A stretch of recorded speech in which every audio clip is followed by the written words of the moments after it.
Stock के साथ अनवर मकसूद आपकी खिदमत में। आज की गुफ्तगू का दायरा भी हालात पर है जिनसे हम दो चार हैं। अपने मेहमान से मुलाकात करते हैं। अस्सलाम वालेकुम। वालेकुम सलाम। जब सिगरेट जला हुआ नहीं है तो उसको आप रख दें। नहीं, मैं सिगरेट बहुत पीता हूँ और यहाँ लिखा हुआ था कि अंदर सिगरेट पीना मना है।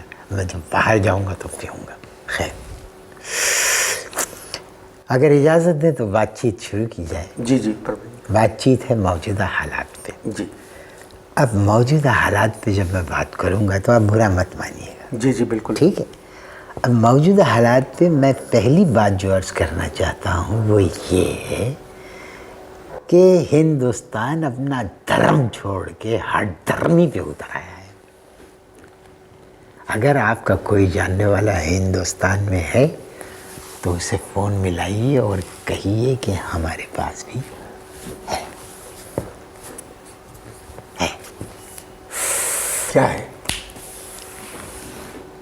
अगर फिर सुनिए, अगर आपका कोई जानने वाला हिंदुस्तान में है तो उसको फ़ोन मिलाइए, बल्कि ये लीजिए, मेरे फ़ोन से मिलाइए, ये लीजिए और उनको मिला के कहिए कि हमारे पास भी है। क्या है? मिलाइए, मैं बताता हूँ। नहीं, आप बताइए क्या है तो मैं बात करूँ। हमारे पास भी एटम बम है। कैसी बात है? और एक बात याद रखिएगा, ये जो हमारे साइंसदान हैं इन्होंने मुंह पोंछ के या मुंह धो के तौलिए से बम पोंछने के लिए नहीं बनाए। किसी भी वक्त मैं आपको बता रहा हूँ, खोपड़िया अगर फिरी तो बाबे आज़ादी पे खड़े होके चिक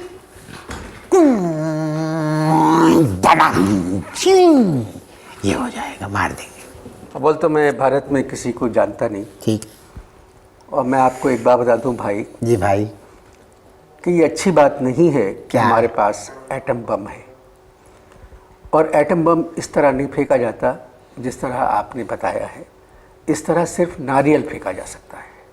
तुम जैसे अनासिर की बातें सुनकर जो कलेजा है ना वो मुंह से निकलकर नथनों में घुसने लगता है। हैं? कितनी आसानी से कह दिया कि ये कोई अच्छी बात नहीं है कि हमारे पास एटम बम है। मैं सच्चा पाकिस्तानी हूँ जी, साफ बात कहता हूँ। तो मैं क्या झूठा पाकिस्तानी हूँ? मैं भी सच्चा पाकिस्तानी हूँ। सच्चाई मैं भी जानता हूँ। अभी 2 हिंदुस्तान के तैयारे जो हैं वो लाहौर की सरहद में, फ़ज़ाई सरहद के अंदर 4 किलोमीटर अंदर घुसे कि नहीं घुसे? जी घुस गए। घुसने के बाद उन्हें अंदाज़ा हुआ कि ओ हो हे भगवान, ये तो इनके पास भी एटम बम है। उसने कहा रमेश यहाँ से मुड़ चलो, और जनाब चले गए। भाई साहब, अगर आप एटम बम का जिक्र ना करें तो बेहतर होगा। अरे आप बात कर रहे हैं, मैं तो आपको ये कह रहा हूँ कि अमेरिका जो है हमसे एटम बम मांग रहा है। किससे सुना आप? अब ये सब बेफर्की ना उड़ाओ, ये खुफिया बातें हैं, इनको खुफिया रहने दो।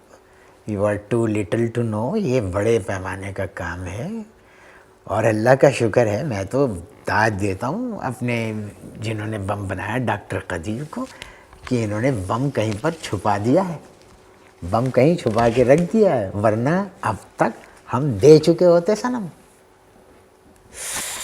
अपनी आप उम्र देखिए जी और अपनी गुफ्तगू देखिए। जी। आजकल बच्चे भी इस किस्म की गुफ्तगू नहीं कर सकते अच्छा, कि डॉक्टर कदीर ने बम छुपा दिया।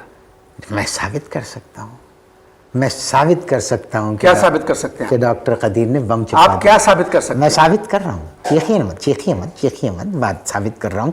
अब आप मुझे बताइए कि यहाँ हसन स्क्वायर के ऊपर ये आइडिया 2000 कौन सा हुआ था?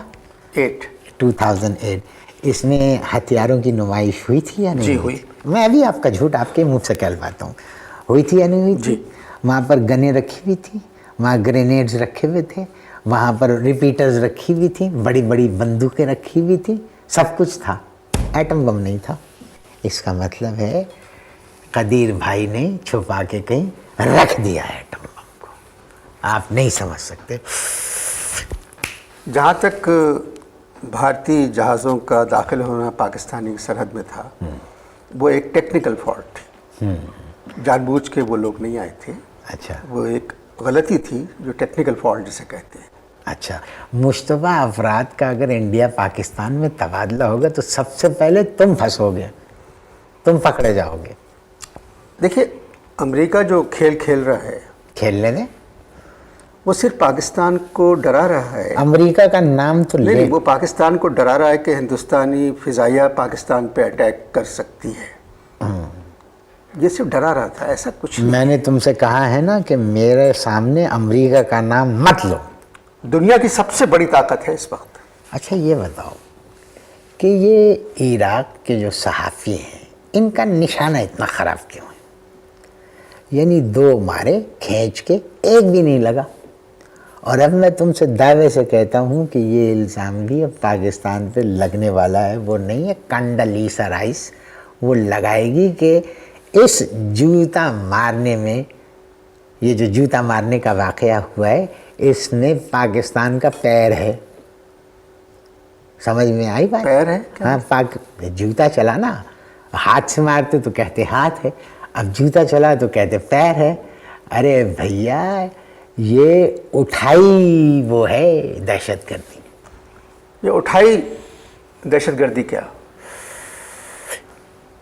क्योंकि सदर बुश को जूता उठा के मारा था सहाफ़ी ने। अच्छा, अभी मैं पढ़ रहा था अखबार में कि आइंदा से सदर बुश की कॉन्फ्रेंस में सहाफ़ियों के लिए जूते पहनकर जाना मना हो गया है। उससे अगली कॉन्फ्रेंस में सहाफ़ियों को कपड़े पहनने पे भी पाबंदी आयद हो जाएगी। और ऐसी प्रेस कॉन्फ्रेंस में सबसे पहले जाने वाले तुम होगे।